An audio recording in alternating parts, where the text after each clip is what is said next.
ایک عورت کا تعارف کیا ہے، ایک عورت دنیا کے اندر کیوں آئی ہے، شادی کے بعد اس کو کیا کرنا ہے، ٹھیک ہے، یہ جو بنیادی سی بات ہے اس کو سیکھنے کی ضرورت ہے، سیکھنے کی ضرورت ہے۔ اس دنیا میں ایک مرد اور عورت اس لحاظ سے برابر ہیں کہ دونوں خدا کی بندگی کے لیے پیدا ہوئے ہیں۔ اس میں کوئی دونوں میں فرق نہیں ہے کہ آپ کہیں کہ مرد کسی اور مقصد کے لیے آیا ہے اور عورت کسی اور مقصد کے لیے آئی، دونوں خدا کی بندگی کے لیے پیدا ہوئے ہیں۔ اچھا، شادی کیوں کی جاتی ہے؟ شادی اس لیے کی جاتی ہے کہ انسان حلال جو اپنی خواہش ہے اس کو ذریعے سے حلال طریقے سے پورا کرے اور اس کے ذریعے سکون حاصل کرے، اور اس میں انسانی نسل کی بقا ہے، انسانی نسل کا دوام ہے۔ اچھا، پھر کیا ہونا ہے؟ پھر اللہ رب العزت اولاد دیتا ہے۔ اب اولاد ایک عورت کی سب سے بنیادی ذمہ داری ہے اپنے خاوند کے بعد، ٹھیک ہے۔ اب خاوند پر بھی ہم بات کسی حد تک کر چکے ہیں، کچھ ہم کریں گے۔ خاوند کے بعد ایک عورت کے اوپر ذمہ داری اس کے بچوں کی تربیت کی ہے، ٹھیک ہے نا۔ اس کے اوپر اس کے دیور کی، اس کی بھابھی کی، اس کی فلاں کی ان کی خدمتوں کی نہیں ہے، ٹھیک ہے۔ فقہا نے تو بڑی بڑی بحثیں کی ہیں، میں ان کو یہاں پر نہیں چھیڑوں گا۔ مختصر یہ کہوں گا کہ اس کے اوپر سب سے بڑی ذمہ داری اس اولاد کو محبت دینا، اس کو تعلق دینا، اس کو اگر بچے چھوٹے ہیں، دودھ پینے کی عمر میں ہیں، ان کو دودھ پلانا، شفقت کرنا، اچھی بات کہنا، ان کے رونے پر جو ہے غصے میں آ کے ان کو مارنے پیٹنے کی بجائے، ٹھیک ہے، اپنے گھر کے اضافی بوجھ کا ڈپریشن اپنے بچوں پر نکالنے کی بجائے اپنے بچوں کو اپنائیت دینا، اپنے بچوں کو اپنے سے چمٹا کے رکھنا، ان کو محبت دینا، ان میں برابری کرنا، ان کی باتوں کو سننا، ان کی خواہشوں کو سننا، ٹھیک ہے، اور ان کے اندر اسلام اور فطرت کو ان کے دلوں میں اتارنا، ٹھیک ہے۔ یہ ہے عورت کا اصل کرنے کا کام، ٹھیک ہے۔ اصل کرنے کا کام عورت کا یہ ہے، جسے عورت کیسے کرتی ہے، جسے ہمارا کلچر کیسے کرتا ہے کہ وہ ایک عورت کو ایزا جو ہے اس کے اوپر ذمہ داری ڈالتا ہے کہ آپ کو پورے اس جو فینومینا ہے، اس کلچر کو آپ نے خوش رکھنا ہے، اس پورے سسرالی جو ہمارے یہاں کلچر ہے اس کے اندر آپ نے کامیاب ہونا ہے۔ رہے بچے تو بچوں کو آپ ماریں پیٹیں، ان کی آوازوں کو بند کریں، ٹھیک ہے، ان کو کمروں کے اندر بند کریں، انہیں جو ہے جن بابا سے ڈرائیں، انہیں بھوت سے ڈرائیں، خان سے ڈرائیں، انہیں اپنے ابا سے ڈرائیں، ٹھیک ہے۔ ان کے ساتھ آپ جو مرضی سلوک کریں، بچوں کی آوازیں نہیں آنی چاہیے، بچے صاف ستھرے نظر آنے چاہیے، بچے پرسکون نظر آنے چاہیے، ٹھیک ہے، وہ روئیں تو بڑے تنگ نہ ہو۔ یعنی آپ دیکھیں کہ بالکل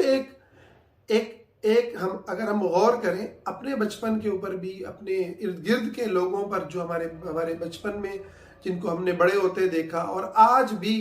مڈل کلاس اور جو غریب طبقہ ہے وہاں کے بچوں کو پلتا ہوا دیکھیں ذرا، کہ وہاں ایک ماں کتنا اپنے بچوں کو وقت دیتی ہے، ان کی تربیت میں کتنی محنت اور کتنی صلاحیت کو جو ہے اس میں کھپاتی ہے، اور وہ اپنے وقت کو جو ہے ہوم پالیٹکس کے اندر غیبتیں کرنے اور سننے کے اندر، تانے سننے اور دینے کے اندر،